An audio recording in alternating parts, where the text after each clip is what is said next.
How do we integrate the natural log of sine x from 0 to pi over 2? This is a heavy one, so if you can keep up till the end, then you're an integral master.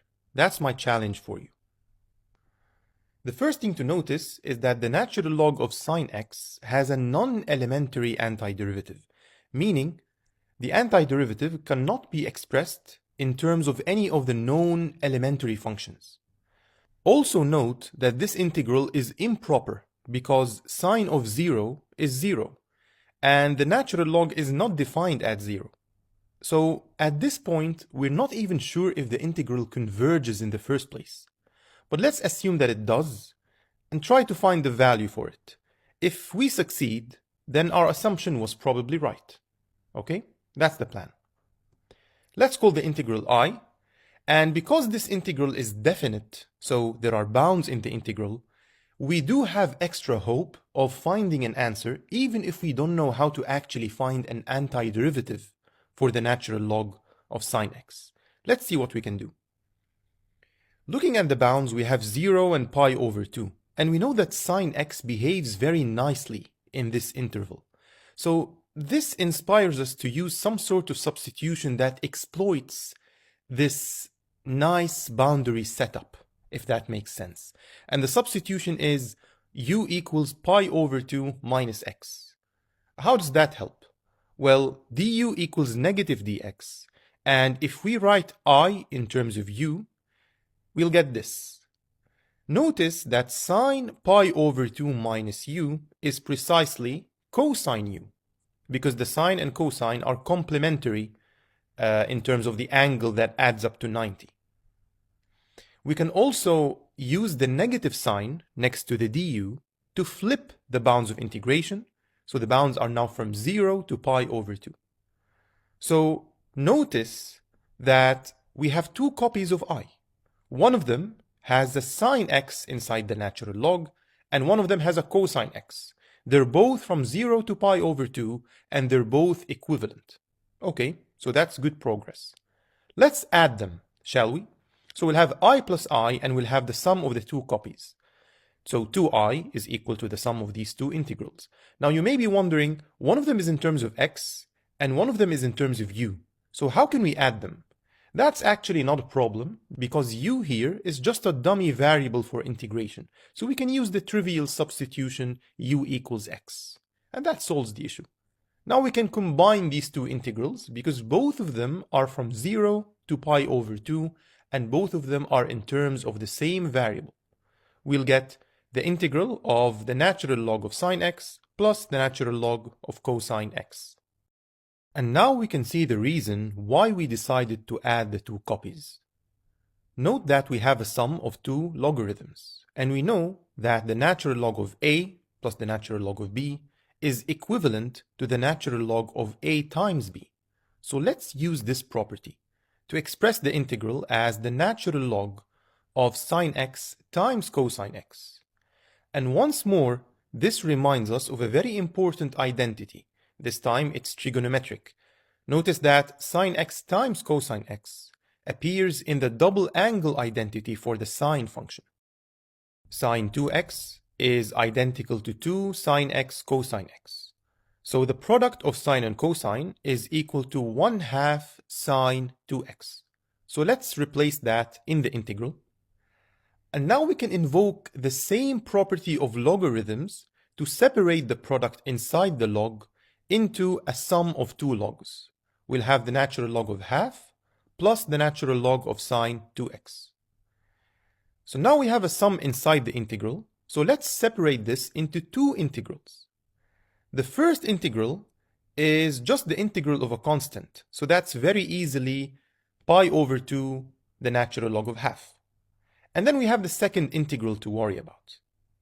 But notice that the second integral is very similar to the integral we started with, except that it's the sign of 2x instead of x. So can we perhaps rewrite this in terms of I, the initial integral, which is the integral from 0 to pi over 2 of the natural log of sine x, or cosine x, by the way, because we proved that these are equivalent. So do we have any hope of rewriting this green integral in terms of the original I? Let's see what we can do. What comes to mind is a substitution u equals 2x, because if we replace 2x by u, then we'll have sine u. So that'll match the form of the original integral. But there's a problem with this, and it's the bounds. If we use this substitution, then this pi over 2 will become pi. The original integral is from 0 to pi over 2, not from 0 to pi. So we cannot use this substitution right now. Instead, we'll use something creative which allows us to use this substitution itself. How can we do that? We'll rewrite this green integral as the integral from 0 to pi over 4 of the natural log of sine 2x plus the same integral but from pi over 4 to pi over 2. Basically, we're breaking down this integral into two equal parts. And why are we doing this? Well, the first integral now allows us to use that substitution u equals 2x, because the upper bound is now pi over 4. So if you multiply it by 2, it will become pi over 2, which is indeed the upper bound in the original I. So this won't give us a problem. du equals 2 dx, and rewriting the integral in terms of u results in 1/2 the integral from 0 to pi over 2 of the natural log of sine u du. And now I hope you can agree with me that this is 1/2 I. Again, u is only a dummy variable for integration, so this is equivalent to 1/2 of the original integral. So we now have this second integral to worry about. But before we get into it, I think I lost most of you by now. So if you're still watching, then comment duck, okay? Just so I know who's still keeping up. Now, this second integral is a little bit trickier because the lower bound is pi over 4, not 0.